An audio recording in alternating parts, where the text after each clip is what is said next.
महाराज जी, मेरे घर में नकारात्मक ऊर्जा बहुत है, जिसकी वजह से घर में हर समय क्लेश की स्थिति बनी रहती है। अतः गुरुजी, आपसे अनुरोध है कि सकारात्मक ऊर्जा लाने का उपाय बताएं। वैसे रात दिन तो लगे इसी में कि आपकी सकारात्मक ऊर्जा शक्ति जो अपराध करने से नष्ट हो गई है। कोई भी हो, धर्म विरुद्ध आचरण करोगे तो जब उसका फल मिलेगा वो तो अलग होगा, लेकिन वर्तमान में उसका कार्य है निगेटिव स्थिति पैदा कर देना, पति पत्नी में, पिता पुत्र में, क्योंकि वो अधर्माचरण जीवन भर तुम्हें दंड देगा और जब परिणाम आएगा तो बहुत ही भयंकर होगा। इसीलिए जो पहले के लोग थे डरते थे कोई पाप ना हो जाए। आज अपने लोग डरते हैं मतलब पाप ना हो जाए। अपने लोग तो मनोरंजन मांगते हैं।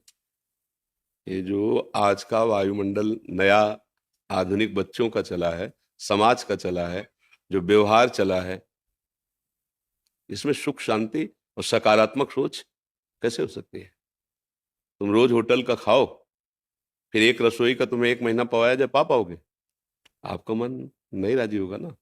नए नए भोगों की चाट और सकारात्मक सोच होगी, स्वप्न में नहीं हो सकती। संभलना बहुत कठिन है, समय बहुत विचित्र है। बहुत मतलब जो घटनाएं दिन प्रतिदिन दर्शन करने को मिलती हैं, सुनने को मिलती हैं, उसका कारण है कि हमारी बुद्धि राक्षसी भाव को प्राप्त होती चली जा रही। राक्षसी भाव किसे कहते जानते हो? स्वसुख वांछा। मैं सामने वाले से सुख ले लूं, सुखी हो जाऊं। वो छोटी बात से लेकर के बड़ी बात तक वो सब उसी में आ जाती है। जब तक ये भाव रहेगा तब तक सबसे बड़ा दंड मिलता है मन को, क्योंकि पहले मन ही संकल्प करता है ना। बहुत लोग विक्षिप्त और डिप्रेशन में पहुंच रहे हैं। क्यों पहुंच रहे हैं? क्योंकि मन को छूट दे दी ना। जो मन आवे सो सोचो, जो मन आवे सो करो, अब आगो वही मन। हमने देखा है वो डिप्रेशन के अधिक से अधिक दवा अधिक। अब हम भी अंदर से कि यार क्या इसको किया जा सकता है, कैसे संभाला है? क्यों? बन गया पाप। अब वो मन में ही सवार होकर रात दिन तुम्हें रौंद रहा है। बाहर से डंडा थोड़ी चलता है, कर्मों का डंडा तो पहले अंदर चलता है। अब आचरणों की पवित्रता नहीं तो सकारात्मक सोच कहां से आवे? आस्तिकता की नींव ही हिल गई तो सकारात्मक सोच किसमें बने? आप देखो, इसमें देखा है छाती के अंदर अगर इतनी भी त्रुटि है ना शास्त्र विरुद्ध, तो भय और घबराहट पैदा हो गई। लाख समझा रहे हैं उसको कि नहीं इतना तो चलेगा, नो नहीं, क्योंकि मान लो पवित्र मन है ना, वो इतनी भी बात में भय और घबराहट पैदा कर। तब लगता है ये लोग कैसे जीते हैं, जो पूरी खुली छूट है मन को, और ये मुस्कुराते हैं। कैसे मुस्कुरा सकते हो? आंख में इतना जरा सा तिनका गिरे तो कष्ट देता है ना, और वही तिनका पीठ में गिरे तो कष्ट नहीं देता। तो ऐसी जो पापाचरण रथ हैं उनकी बुद्धि पीठ जैसी हो जाती है, और धर्म से चलने लगो तो आंख जैसी। जरा सा अपराध तो ऐसा लगेगा मौसम कौन कुटिल खल कामी, जिन मुख को तन दियो ताको न भजन की ऐसो नो नारामी।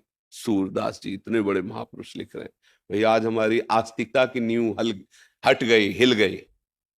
भोजन कैसा पाया जा रहा है और आचरण कैसे? जैसे अपने बच्चों को देखे ना गलत तो पिता माता को गुस्सा नहीं लगती, ऐसे अपने समाज के आचरण देख के गुस्सा लगती। पर मेरे हाथ में कुछ नहीं है, मैं केवल सोच सकता हूं और वाणी के द्वारा आपको बता सकता हूं, पर आप चलोगे तभी सुख शांति को प्राप्त होगी। क्या व्यभिचार करने वाला कभी सकारात्मक सोच का हो सकता है? जितने बड़े बड़े नृशंस हत्याएं सुन रहे हो, वो केवल सुसुख वांछा का भूत चढ़ा हुआ है, और ऐसे ऐसी हत्याएं, ऐसे ऐसे पापाचरण करते हैं। सकारात्मक सोच आएगी। जो अपने पति में भगवान नहीं देखती है, वो सकारात्मक सोच घर में पैदा कर लेगी। जो पति अपनी पत्नी को शरणागत समझकर प्रिय मित्र के समान आदर नहीं करता, उसकी मनोकामनाएं पूर्ण करने के लिए प्रयत्न से उस घर में सकारात्मक सोच रहेगी। जो पुत्र अपने माता पिता को भगवत स्वरूप नहीं समझता, वहां सकारात्मक सोच होगी। रसोई में मांस बने पी के शराब आओ करो व्यभिचार, सकारात्मक सोच कहां से आएगी? सकारात्मक सोच पवित्रता और पुण्य में प्रकट होती है, नकारात्मक सोच अपवित्रता और पाप में प्रकट होती है। ये सबकी समझ में नहीं आएगा। जो गिरा हुआ है उसको गिरने का भय नहीं रहता, जो चल रहा है उसको गिरने का भय होता है। तो भगवान की आपके ऊपर कृपा है, जो अभी आपके अंदर ये प्रश्न है कि सकारात्मक सोच कैसे आवे, नहीं तो ये प्रश्न ही खत्म है। ये प्रश्न ही खत्म है। रुपया कैसे आवे और आज किससे कैसे सुख भोग लूं, बस इतनी मानसिकता रह गई है। छल से, कपट से, मित्रता का नाटक करके या जबरदस्ती, जैसे बस दो ही लक्ष्य हैं। जीवन में क्या होगा, हमारे जीवन का परिणाम क्या होगा, मैं यहां किस लिए आया हूं, क्या कर रहा हूं, क्या करना चाहिए, क्या नहीं करना चाहिए, ऐसे प्रश्न तो पवित्र हृदय में उत्पन्न होते हैं। कहीं ना कहीं आपके कोने में पवित्रता है जो आपको अभी प्रेरित कर रही है। तो एक काम शुरू कर दो, नाम जप करना। जिस जगह में नाम उच्चारण किया जाता है, जय जय श्री राधे, जय जय श्री राधे, वो वायुमंडल पवित्र होने लगता है। अगर घर में आप 10 मिनट कीर्तन शुरू कर दो, राधा राधा, बहुत से भगवान नाम आचार्यों द्वारा दिए गए, जो नाम प्रिय हो, सब नाम समान है। 10 मिनट कीर्तन शुरू कर दो और उठते बैठते चलते फिरते नाम जब शुरू कर दो, और उसका फल ये मांगो कि हमारा परिवार सात्विक भाव से युक्त हो, इनकी बुद्धि शुद्ध हो, इनका मंगल हो, शुरू हो जाएगा। दूसरा उपाय नहीं है, क्योंकि आहार गलत, व्यवहार गलत, देखना गलत, सुनना गलत, करना गलत, यही हो रहा है। आप देख लीजिए, कोई बिरला है जो देखने, सुनने और करने में बुद्धि लगा रहा है। ये देखना चाहिए, नहीं देखना चाहिए, ये सुनना चाहिए, नहीं सुनना चाहिए, ये करना चाहिए, नहीं करना। खुली छूट है। माता पिता से कहते हैं बस ठीक है, आपने पालन कर दिया तो क्या एहसान किया, अब मैं स्वतंत्र हूं, जिसको चाहूंगा जैसे चाहूंगा वैसे व्यवहार करूंगा। भला ये बुद्धि, इसमें सकारात्मक भाव आएगा, भला ये सुखी हो पाएंगे? आगे चल के देखना, बस यही मन में आएगा कि कैसे इस शरीर को छोड़ दूं, क्योंकि बुद्धि ऐसी हो गई, तुमने अपराध किए। बहुत बहुत गलत स्थितियां आ रही हैं। 14-15 वर्ष का बच्चा है और वीरपात रूपी ऐसे दोष से ग्रसित हो गया है। क्यों?